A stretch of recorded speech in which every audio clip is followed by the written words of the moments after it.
Daremos início ao próximo painel com o tema Transição Energética, pilar central da descarbonização. Convidamos ao palco o presidente do Instituto Brasileiro de Petróleo e Gás, IBP, Roberto Ardengue. O presidente da Global Energy Institute da US Chamber of Commerce, Marty Durbin. O vice-presidente de Comunicação, ESG e Relações Institucionais da Selen, Marcelo Lira.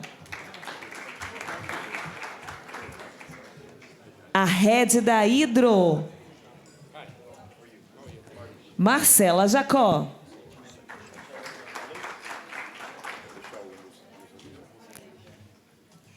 A diretora de Assuntos Corporativos, Regulatórios e Sustentabilidade da Latam, Maria Elisa Curcio.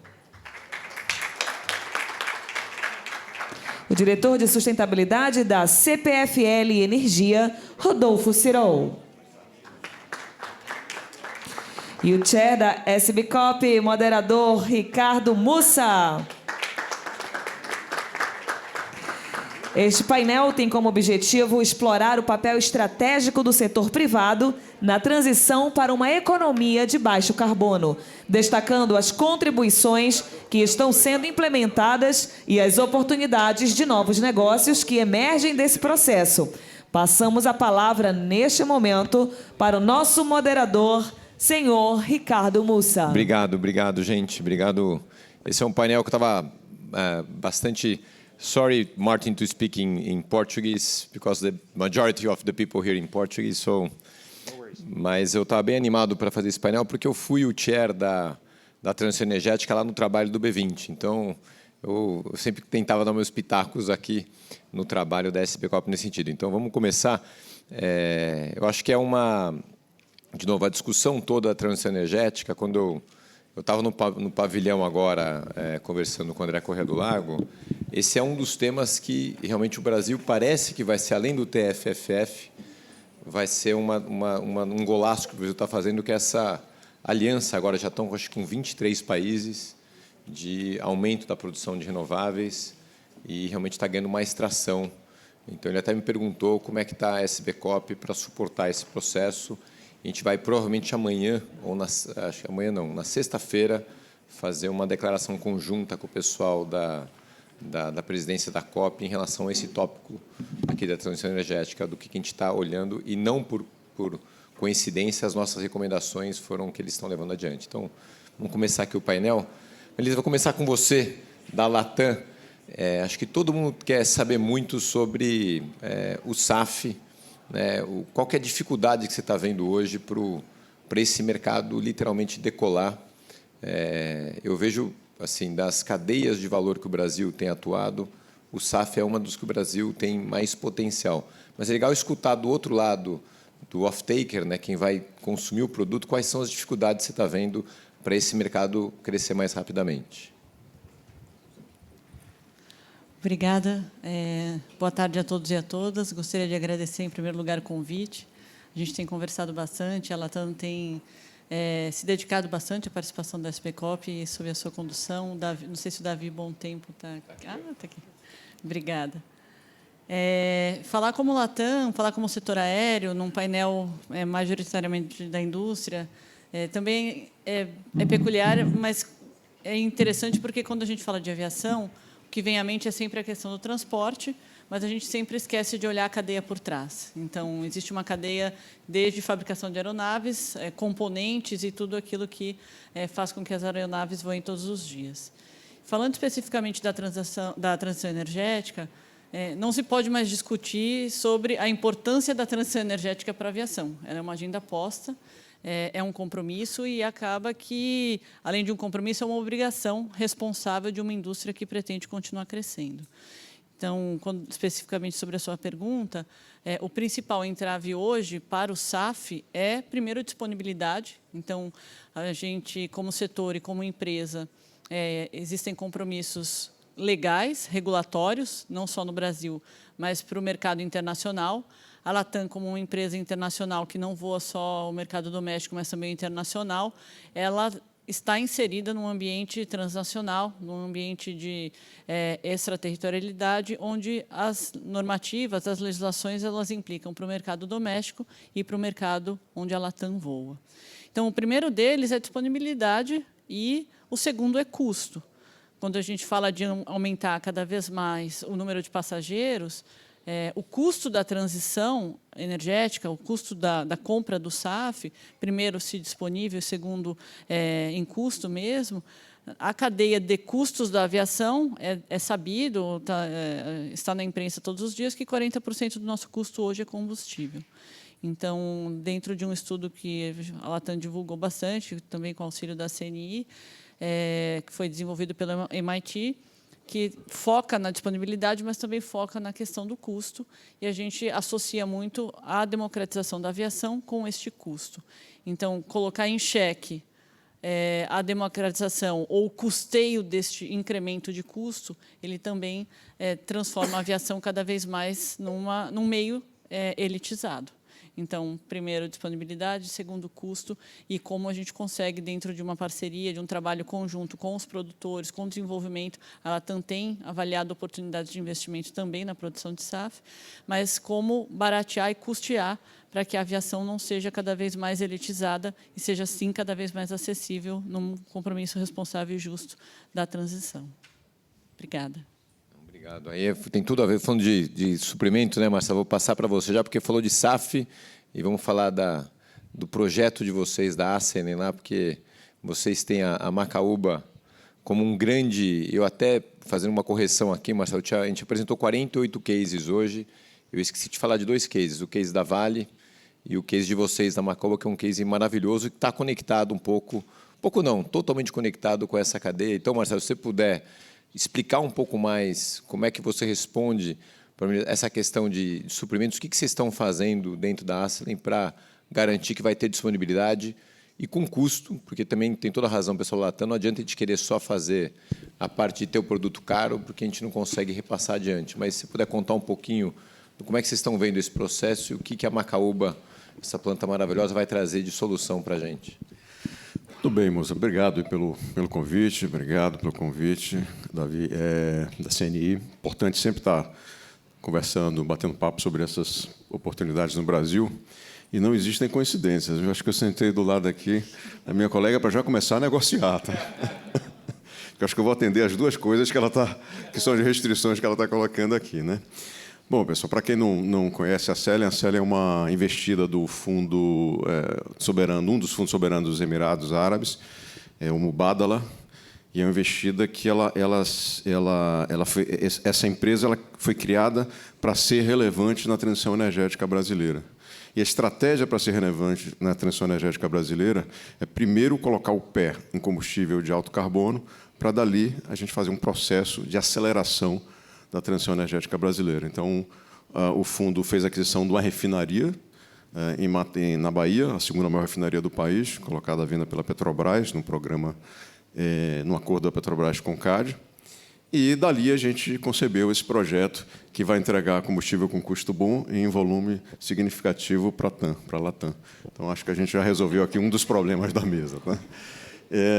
Bom, esse projeto que a gente começou a desenhar a partir do primeiro momento da operação da refinaria, aliás, a operação da refinaria também é uma operação focada em diminuir a pegada de carbono, a pegada ambiental, de um modo geral, da refinaria, de modo que a gente tenha combustíveis fósseis sendo produzidos com a menor pegada ambiental possível, dentro das limitações de se produzir combustível fóssil. Então, esse é um primeiro trabalho de casa que a gente fez.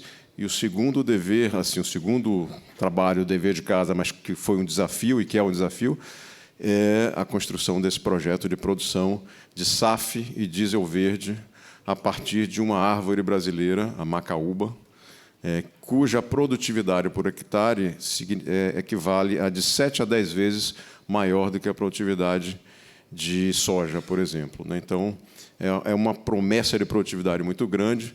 É um investimento de 3 bilhões de dólares. Nós vamos produzir 1 bilhão de litros de SAF ou de diesel verde, Total Flex, aqui podendo ser qualquer coisa percentualmente entre um e outro, em terras degradadas, 100% em área de pasto degradado, necessariamente em área de pasto degradado, inclusive para atender certificações do combustível na Europa e nos Estados Unidos. Então, é um projeto que envolve participação de agricultura familiar, 20% da área será dedicada à agricultura familiar, e nós estamos falando de 180 mil hectares de área plantada para esse módulo de 3 bilhões de dólares que a gente está falando. O fundo, quando imagina esse projeto, imagina o projeto como uma primeira iniciativa de investimento, mas ele já imagina replicar isso mais 4 vezes, portanto, a gente estaria aí próximo a 1 milhão de hectares de área plantada no longo prazo, com a produção de combustível de forma muito significativa.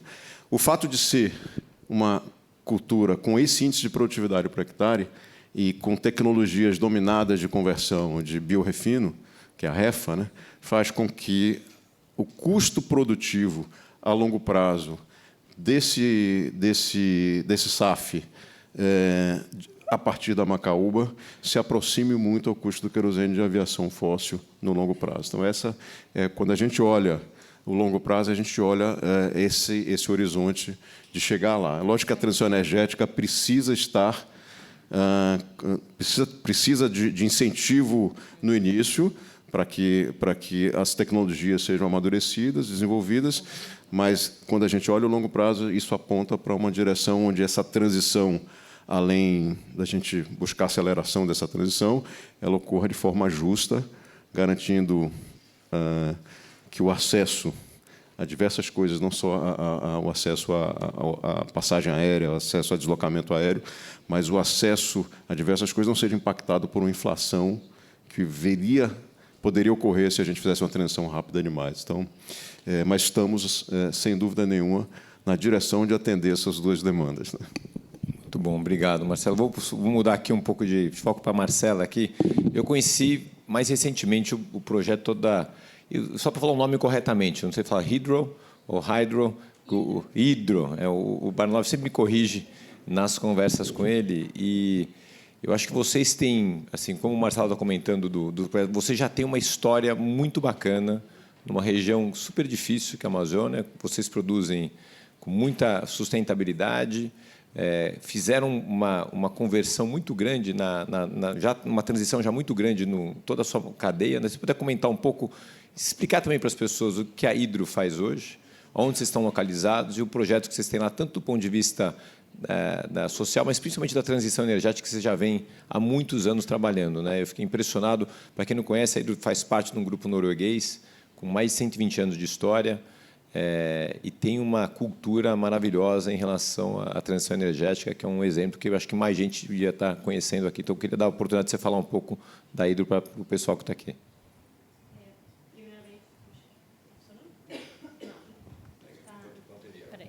Não. Agora é porque eu não tinha ligado, senão não ia funcionar nunca. Então, falando um pouquinho da Hydro, né? Como você falou, a gente é uma empresa com mais de 120 anos de história. Nós estamos em mais de 40 países, temos mais de 30 mil funcionários. Nós produzimos alumínio, no mundo todo. A gente tem toda a cadeia de valor de produção do alumínio, desde a produção da energia elétrica. Eu não sei, a maior parte de vocês já devem saber, mas 30%, ali, 1/3 do custo do alumínio é energia elétrica. Então, a gente tem desde a geração da energia que abastece as nossas plantas, passando pela mineração, refino, pela produção de alumínio primário e até mesmo para os produtos acabados, né? Como vocês veem, esquadrias de alumínio, das janelas, ou nos carros, né? Nos chassis, que hoje em dia a gente tem muito chassis de alumínio, dado a leveza, né? Você acaba consumindo menos combustível quando você usa um carro com um chassi de alumínio, por exemplo. Então, a gente tem toda a cadeia de valor e a gente tenta trabalhar nessa cadeia de forma que quem compra o nosso produto, né, uma indústria de carro, por exemplo, ela possa saber exatamente, ao longo da nossa cadeia, quanto que é a nossa pegada de carbono, e isso acaba tornando-se muito importante para o meu cliente ali na ponta. Então, indo um pouco para ações práticas, né? Ações concretas. A gente está falando muito da SAF, que ainda precisa de mais incentivos e que ainda é uma promessa para o futuro. A Hydro vem, pelo menos aqui no Brasil, trabalhando em metas, mas não só em metas, em atitudes e coisas concretas que a gente já conseguiu entregar para reduzir a nossa pegada de carbono. Então, eu vou falar um pouquinho delas aqui, mas já em números, né, a gente já consegue, aqui no Brasil, reduzir mais ou menos 1,4 milhões de toneladas de carbono emitidas por ano. Isso equivale mais ou menos a 35% de redução do que a gente tinha de pegada de carbono desde 2017. Então, já é um passo bem significativo em várias áreas da nossa produção, né? A gente começando ali, se a gente falar um pouco da energia elétrica, a gente consome energia, a gente tem 4 plantas de produção de energia, solares e eólicas, que foram inauguradas e terminaram a conclusão no ano passado. Então, em grandes números, ano passado foi o ano em que o Brasil colocou o maior número de unidades de geração renováveis no Brasil. A gente teve 11 gigas de novas usinas renováveis no Brasil. E a Hydro foi responsável por 25% dessas novas usinas. Então, 2,5 gigas tiveram investimentos e abastecem as unidades da Hydro, né? É um número muito significativo, num ano muito significativo de inserção de renováveis na matriz elétrica brasileira. Então, nesses nossos projetos, a gente tem todo o cuidado social e ambiental. A gente não só segue toda a legislação brasileira, mas a gente também olha para as melhores práticas mundiais, os princípios do Equador, os estándares do IFC. Então, o que torna os nossos projetos um dos únicos no Brasil que atendem a critérios nacionais e internacionais de práticas socioambientais. Então, vindo para a produção, né, do alumínio, a gente tem a nossa refinaria, que é a Alunorte, que em 2017, quando eu comecei a comentar com vocês, a gente tinha um grande consumo, né, no refino de óleo combustível e de carvão. Então, aos poucos, a gente está substituindo esse uso de óleo combustível e de carvão. No ano passado, em 2023 ou 2024, a gente inaugurou um terminal de GNL em Barcarena, né, aqui perto, e para a gente poder consumir, já começar a substituir o óleo combustível e o carvão pelo gás natural, que já tem uma redução de carbono bem significativa em relação aos outros produtos que a gente usava. E isso não só trouxe um benefício para a nossa redução da pegada de carbono, mas para a sociedade e para a indústria local. Porque a gente permitiu, com a chegada do gás natural, que não só a Hydro fosse utilizar esse gás natural, não só a Hydro reduzisse essa pegada de carbono, mas as outras indústrias ao redor de nós, que hoje também podem utilizar esse insumo em substituição a outros combustíveis fósseis. Lá na Alunorte também, que hoje em dia a gente tem um projeto que a gente começou em 2023 de uso do caroço do açaí também na substituição do carvão nas nossas caldeiras. Então, esse projeto começou em 2023 com mais ou menos 12 mil toneladas de caroço de açaí, que é um resíduo, né, aqui no estado do Pará, que tem muita produção de açaí. E esse ano a gente vai bater 128 mil toneladas de açaí que a gente vai utilizar. Então, você vê que são 10 vezes mais em 2 anos. A gente já está indo para uma escala industrial de uso desse resíduo do açaí. Então, a gente ajuda toda a cadeia do açaí a se desenvolver, a eliminar esse resíduo, além, é claro, da nossa redução de pegada de carbono. Então, vai um pouco além do que a gente pode fazer na nossa indústria. A gente tenta envolver a sociedade e toda a indústria ao redor de nós e permitir que ela também utilize de benefícios que a gente está agregando ao nosso produto. Então, é uma combinação do que é bom para a Hydro e o que pode ser bom também para a sociedade ao redor de nós. Muito legal, Marcela. Parabéns, viu? Eu tive uma entrevista com ele na CNN e foi espetacular. Eu acho que vocês têm que falar mais da história da Hydro para todo mundo, porque é uma história muito bacana. Falando de eletricidade, vou para o Rodolfo agora. Rodolfo, a gente não combinou essa pergunta. Eu vou começar agora. Eu deixei o Martin e o Ardengue, que são mais amigos, o Ardengue principalmente para o final, porque eu vou fazer as perguntas mais difíceis para eles. Vou começar agora a botar o Rodolfo também mais no hotspot, porque a CPFL é uma empresa assim, gigante. Acho que também é legal você explicar um pouco mais o que a CPFL tem feito, o setor elétrico brasileiro, me passaram um dado outro dia, que teve momentos ao longo do ano passado, onde mais de 90% ou 96% da energia gerada em alguns momentos do dia é 100% renovável. O Brasil tem uma matriz, só que acho que primeiro eu queria que você comentasse um pouco o que a CPFL tem feito para a transição energética, a participação. Mas eu queria fazer uma pergunta também difícil, que eu queria 2 perguntas em uma, né? Por que a gente ainda não consegue chegar com aquele custo competitivo lá na ponta? Já que a gente está aqui na CNI, toda vez que eu defendo que o Brasil tem energia renovável barata, o industrial me pega do lado e fala, pô, moça, é barata lá na produção, mas quando chega na ponta, ainda não chega no custo que deveria.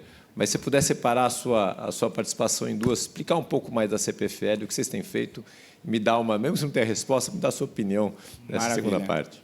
Maravilha. Primeiro, agradecer a casa, a CNI, a FIEPA, agradecer muito a oportunidade de participar do SBCOP. Eu acho que, moça, você merece todo parabéns. Eu acho que esse ambiente virtuoso que foi criado, ele é assim imperativo para o sucesso dessa COP. Os argumentos que você falou, especialmente com o André Corrêa do Lago, e eu escutei isso daqui no painel anterior, assim, o quanto o mundo está começando a descobrir o Brasil, além do desmatamento, além do uso inadequado do solo, além de um país ainda que não consegue controlar a ilegalidade. Nós somos um país realmente que se posiciona para a transição energética, não como potencial, mas como realidade. A CPFL é uma empresa centenária também, 112 anos. Nós somos a maior distribuidora em termos de energia distribuída do país, aproximadamente 11 milhões de conexões, né? Então, a gente está falando aí por volta de 32 milhões de pessoas sendo atendidas pela distribuidora, mas com transmissão, geração e assim por diante. Esse ano a gente teve uma conquista muito importante, que foi uma antecipação do nosso objetivo 2030, que era ser 100% renovável. A gente atingiu ele em julho, e uma coisa super importante, a gente atingiu ele fazendo o descomissionamento de uma térmica a óleo pesado. Isso é uma contribuição para o planeta fantástica, porque a gente não está só adicionando energia renovável, nós estamos deixando de ter uma termoelétrica a hidrocarboneto que vai emitir CO2. Essa é uma contribuição muito importante. Temos a meta SBTi, conseguimos reduzir em 59% nossas emissões em relação a 2021, e isso nos traz já para a meta que também queríamos lá em 2030. Então, nós vamos ter que, cada vez mais, acelerar isso. Mas eu queria tentar abraçar um pouquinho do que você colocou até de desafio para nós, aqui, como toda a audiência, todos aqui do Brasil, é colocar que, no Brasil, a base do setor energético ser limpa, ela é muito importante para que a gente consiga fazer essa transição. E quanto mais a gente eletrifica a economia brasileira, muito mais eu consigo reduzir as emissões do Brasil. Então, para todos os produtos que nós temos no Brasil, as pegadas de alumínio, de concreto, de aço, de transporte até biocombustíveis, de forma geral, são pelo menos metade das pegadas dos estándares globais. Então, sem dúvida nenhuma, a gente não se coloca como um país potencial, mas sim como um país que é só você fazer acordos comerciais e tudo para que a gente consiga colocar os nossos produtos brasileiros para auxiliar nessa transição energética. E, sem dúvida nenhuma, tecnologias como as que estão entrando agora no setor, né? Os compensadores síncronos, para a gente diminuir essa intermitência das renováveis, bancos de bateria, mais linhas de transmissão, são alternativas que nós estamos buscando de uma forma assim, bastante concreta. Então, quanto mais... acho que a mensagem que eu gostaria que ficasse aqui para todos, quanto mais a gente eletrificar a economia brasileira, muito menos CO2 será emitido, muito mais a gente vai fazer essa transição e acelerar essa inclusão de renováveis no nosso portfólio todo. Você fez uma provocação ótima sobre custo de energia, né? A gente realmente tem os menores custos de energia do mundo, mas não a menor tarifa. E isso se deve principalmente a encargos e a impostos. Para vocês terem uma ideia, assim, só um exemplo bem claro para vocês, aproximadamente 50% da energia que você paga é impostos ou encargos. Apenas Metade. daquela conta, vamos pensar lá, de R$100, 18% apenas fica com a distribuidora de energia. Então, aquela que leva lá, entrega a energia na sua residência e que você paga, desse montante, 18% fica para ela, aproximadamente aí, alguma coisa de 18% também para a geração e o restante aí para a transmissão. Então, nós temos aqui um sistema bastante eficiente e é óbvio que, quando a gente lida com autoprodução, a gente fica ainda menos dependente, tem contribuições assim fantásticas. A Suzano trouxe exemplos ótimos, a Hidro também trouxe exemplos fantásticos, a Braskem tem todo um sistema de ciclo de produção mais fechado possível, e isso tem contribuições assim bastante significativas. Mas eu queria deixar uma coisa aqui, nós estamos na Casa da Indústria, e a coisa mais importante com grandes empresas que estão aqui representadas é a nossa cadeia de valor. A nossa cadeia de valor, por exemplo, lá na CPFL, nós temos um compromisso público de só fazer compras com fornecedores com alto desempenho e sustentabilidade. Então, 90% do meu empenho até 2030, todos os meus gastos serão só com empresas com altos padrões de sustentabilidade. Por que só 2030? Porque eu preciso fazer uma transição com todos eles. E, quando eu falo isso, eu estou falando de 3.800 fornecedores que estão com contratos ativos hoje. Eu não estou falando do total. Do total dá mais ou menos 8.000 fornecedores, mas que têm contratos comigo hoje, 3.800. Então, eu, como uma grande empresa, eu preciso movimentar essa cadeia de fornecedores e fazer o scale-up da redução também para a cadeia de valor. Muito legal. Pô, respondeu bem. Eu achei que ia botar ele numa saia justa, não consegui. Então, já que eu não consegui com ele, eu vou tentar com o Marty agora. Para quem não conhece, o Marty é o presidente representa a US Chamber. Ele está no meu conselho, então é o chefe aqui da SB Cop, além do Ricardo Alban. Ele é meu chefe, então eu tenho que tomar cuidado com as perguntas que eu faço para o Marty aqui. Mas, brincadeiras à parte, para o Martin, primeiro, obrigado pelo todo o apoio, Martin, que você tem dado para a SB Cop. Desde a primeira reunião em Washington, lá, vocês participam, tiveram em todas as reuniões, sempre de forma muito proativa, né? Pergunto a você é dos Estados Unidos, a gente não viu os Estados Unidos participando lá dentro da Blue Zone. Acho que muita gente quer ouvir um pouco como é que você está vendo a COP, como é que você está vendo também a questão da transição energética. Essa mudança que a gente viu de governo nos Estados Unidos mudou a direção, Marty, para a transição energética? Você continua como americano e também como parte da US Chamber. Queria que você desse sua visão. Acho que é uma curiosidade de todo mundo aqui. Pra você ter ideia, hoje me perguntaram, estavam procurando um repórter da Fox News para entrevistar o repórter da Fox News para trazer a visão da mídia. Então, acho que está muito curioso, né? Tem um americano aqui hoje e depois que a gente escuta muito de fora, ver a tua visão da transição energética desse momento. Mas a pior pergunta vai para você, Erdeng, daqui a pouco. Então, não fica muito feliz aí, não. Well, thank you, Musa, and thank you, Davi and CNI, for all of your support and everything you're doing here. No, it is a question I have been getting frequently. Are you allowed to be here? No, we didn't have to ask permission. And the fact is, whether the U.S. government is here or not, the U.S. business community is here. And we were always planning to be here, and it's because our members are here. Our members are also your members, right? And we know that we've spent years now going to the COP, making the case that business has to be at the table, that it's business that's going to deliver the solutions, but we also got to have this strong partnership with our government partners.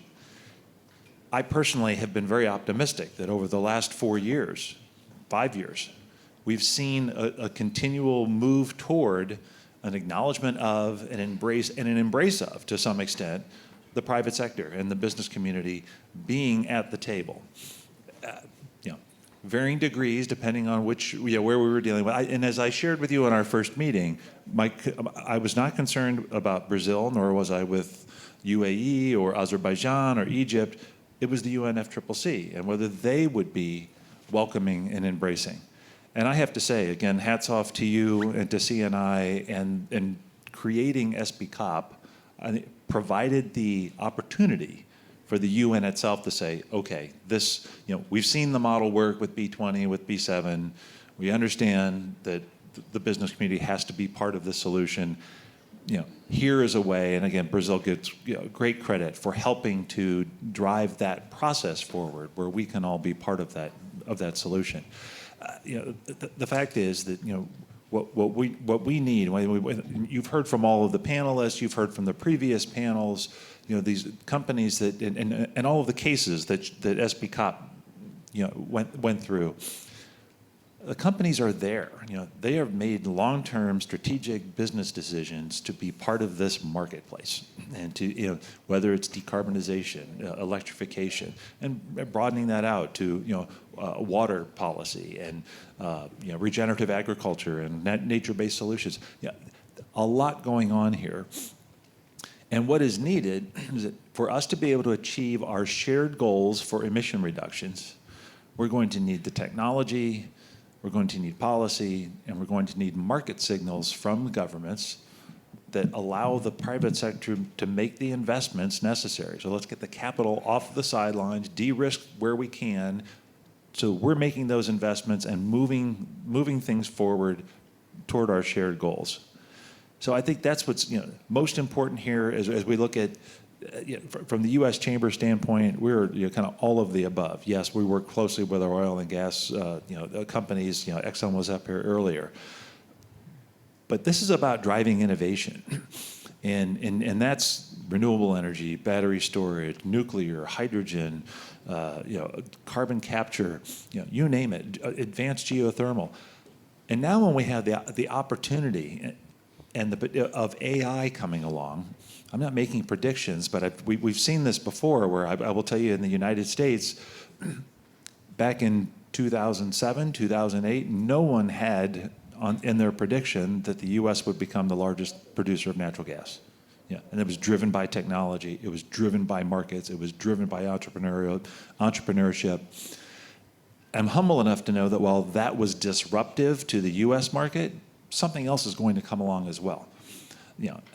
And AI can help us drive that. And as ExxonMobil pointed out, we'll see new technologies, we'll gain efficiencies in those other energy sources. We'll also be able to use existing sources in a much cleaner way.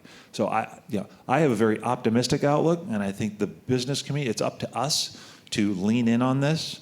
And as we shared in our meeting the other day, we've got to be credible. So let's take credit where we can, but let's also be honest when we have failures or things that aren't working, and be willing to work with everyone on that. Thank you very much. Thank you a lot. Ardeng, tudo bem? O Ardeng, para quem não sabe, nosso embaixador aqui, eu conheço o Ardeng de muitos anos, né, Ardeng, e tem muitas discussões que acontecem em relação ao presidente do IBP, e margem equatorial. Eu queria um pouco que você falasse primeiro do papel do setor de óleo e gás na transição energética.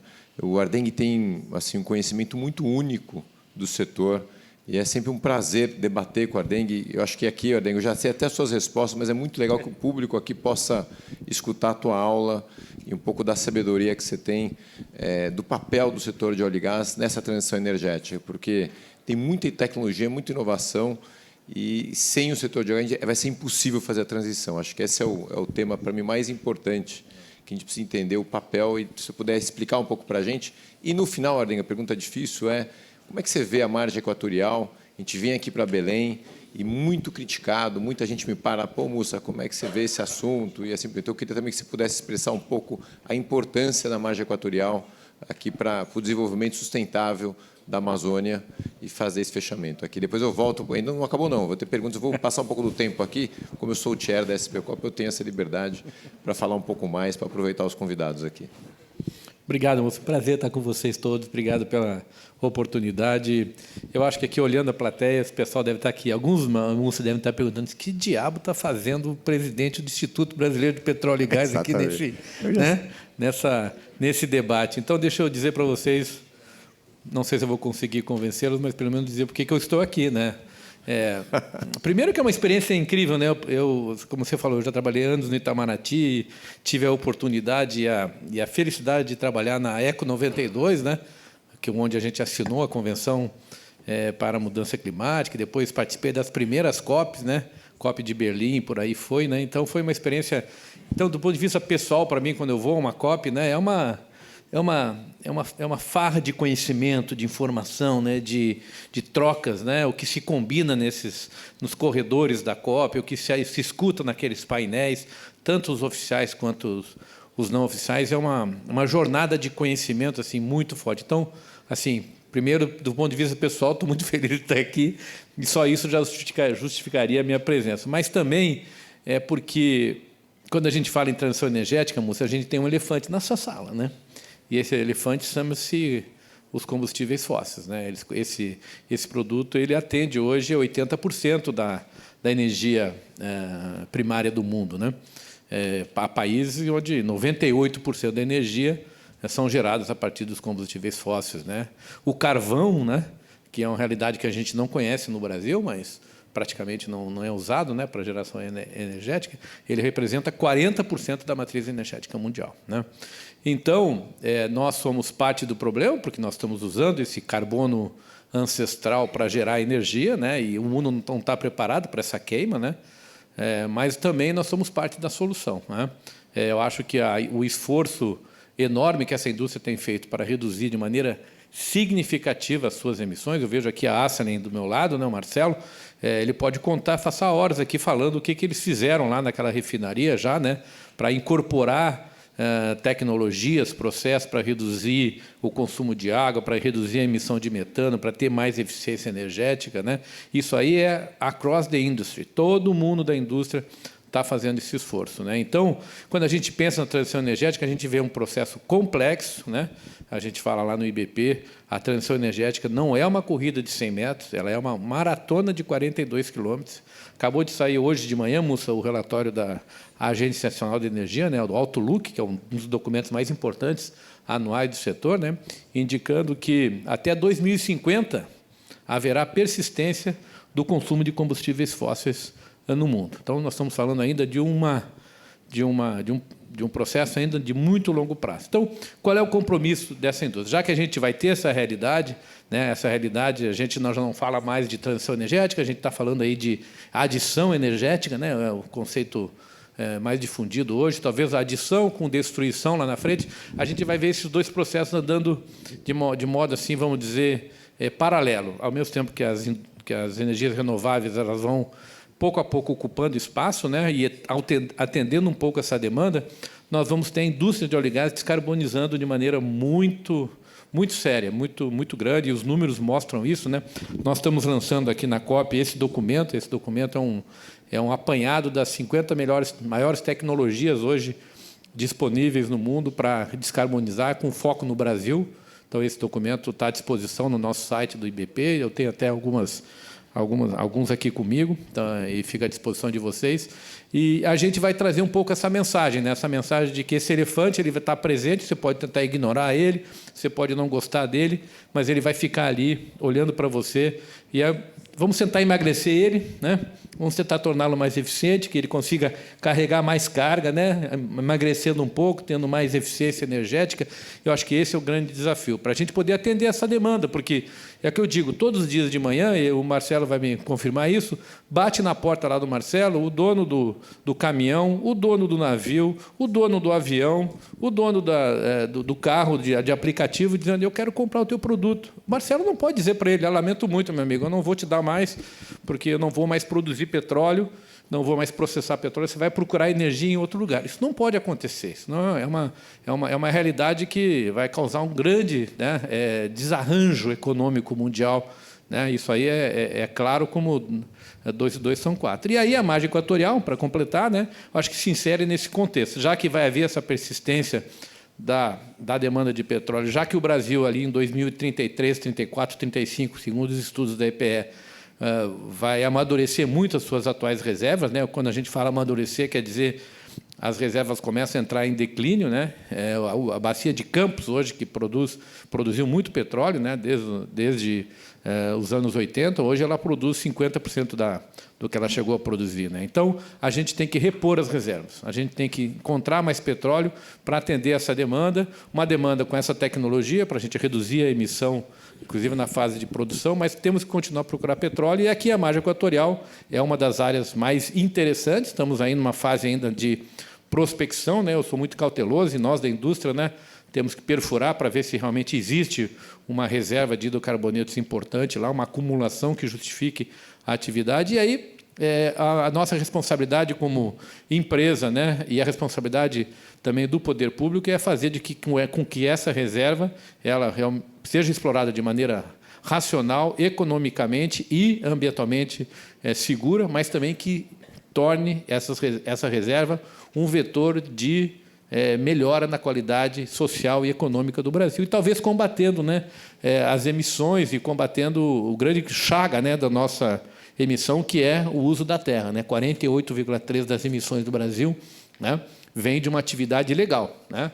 Isso eu acho que é um problema que todos nós, sociedade inteira, deveria endereçar, né? Vem da queimada, vem do garimpo ilegal, vem do desflorestamento, e quase metade das emissões nossas são oriundos dessa atividade, segundo aí os números mais confiáveis. E isso é uma coisa que nós temos que combater, e eu acho que a gente pode até financiar. O deputado Hollenberg hoje mencionou de manhã, né, um projeto que ele colocou para que parte dos royalties, né, dessa atividade vá lá para o Fundo Clima, para o Fundo da Amazônia, para a gente realmente combater isso, porque eu acho que esse é uma maneira também inteligente da gente fazer a transição energética e usando esse recurso que está aí, talvez disponível nos próximos anos.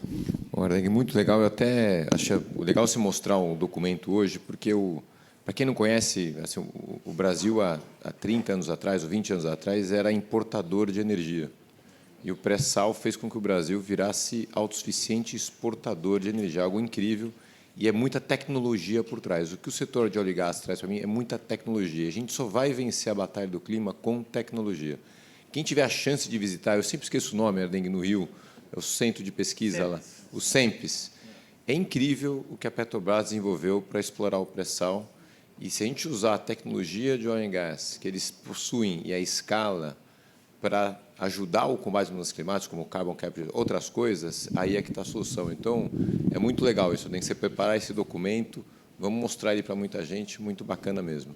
Eu queria agora, eu estou com o tempo esgotado, mas eu queria passar rapidamente por todos vocês aqui, porque essa é a minha primeira COP. Eu nunca tive a chance de ir numa COP, Ardengue, você estava desde a ECO 92, e as impressões que vocês estão tendo da COP, o que vocês esperam daqui, aí começar com você, Maria Elisa, o que você, assim, até como Latam, e você pessoalmente, como é que você está vendo?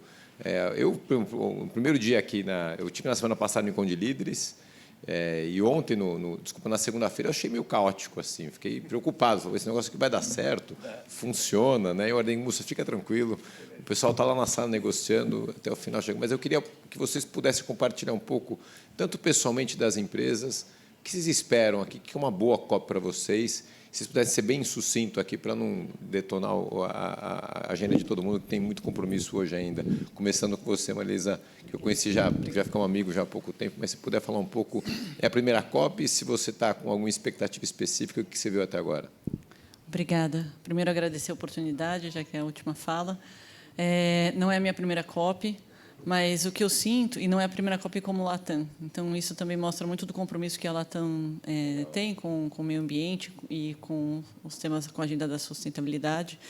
Essa é uma pergunta recorrente, e principalmente pelos próprios funcionários da Latam, porque é um investimento não só de tempo, minha equipe inteira está aqui, e não veio para cá como uma entrega. Na verdade, a gente começou essa conversa, e com a CNI nós somos parceiros de alguns anos, e vem essa pergunta, mas a COP vai dar certo? E a minha resposta sempre é a seguinte, de que a COP não é uma Copa do Mundo, onde não tem ganhadores e vencedores, mas ela é um processo, é um instrumento, é uma ferramenta importante. E, como aviação, existem compromissos importantes que vêm sendo discutidos em conjunto com o governo. O Itamaraty, o Ministério de Relações Exteriores, é um interlocutor bastante relevante para nós, que tem ouvido, tem respeitado as nossas posições e tem feito uma defesa do vanguardismo da indústria da aviação brasileira.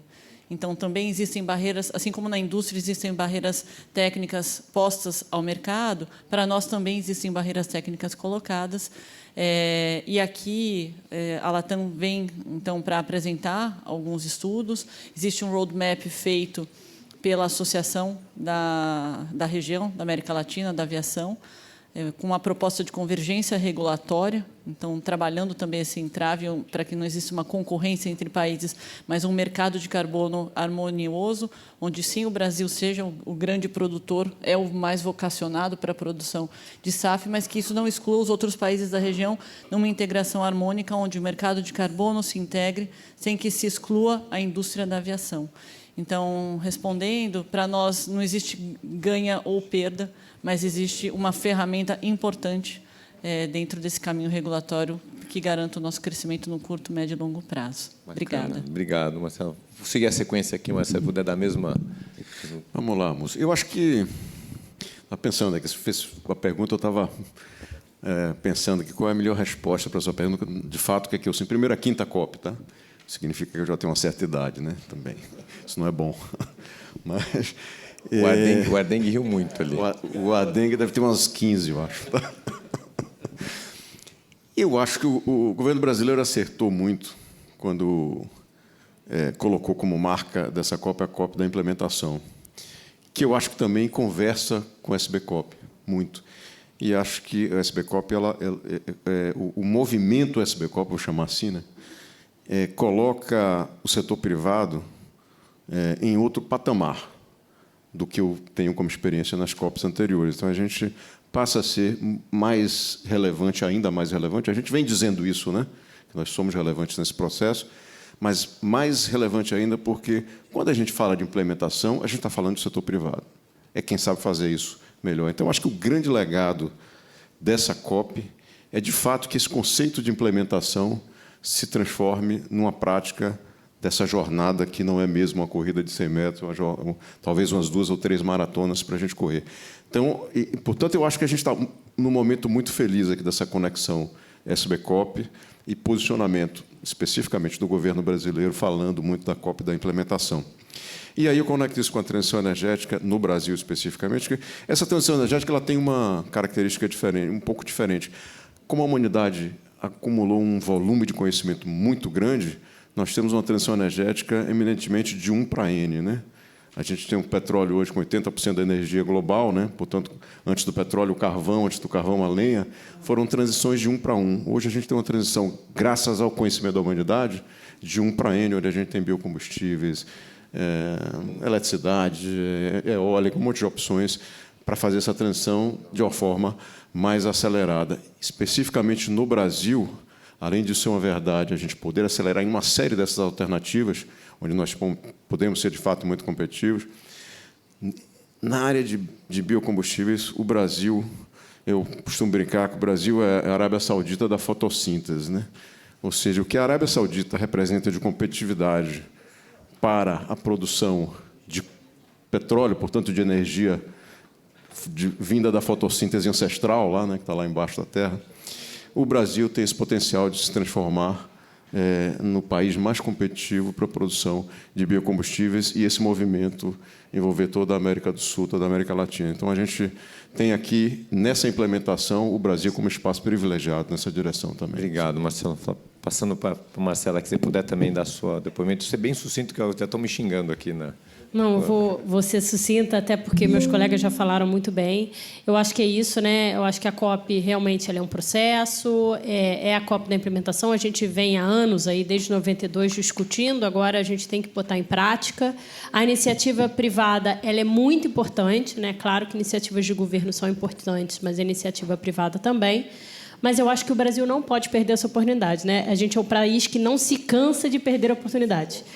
Mas eu acho que essa é a oportunidade da gente mostrar para o mundo que a gente vai além do desmatamento, além do uso irregular da terra, de que a gente tem um potencial gigantesco de ajudar o mundo a se descarbonizar. Então, é na hora da gente mostrar, já que aqui no meio da Amazônia, o valor que a gente tem e tudo que a gente pode contribuir. Obrigado. Vou passar para o Rodolfo. Vamos lá.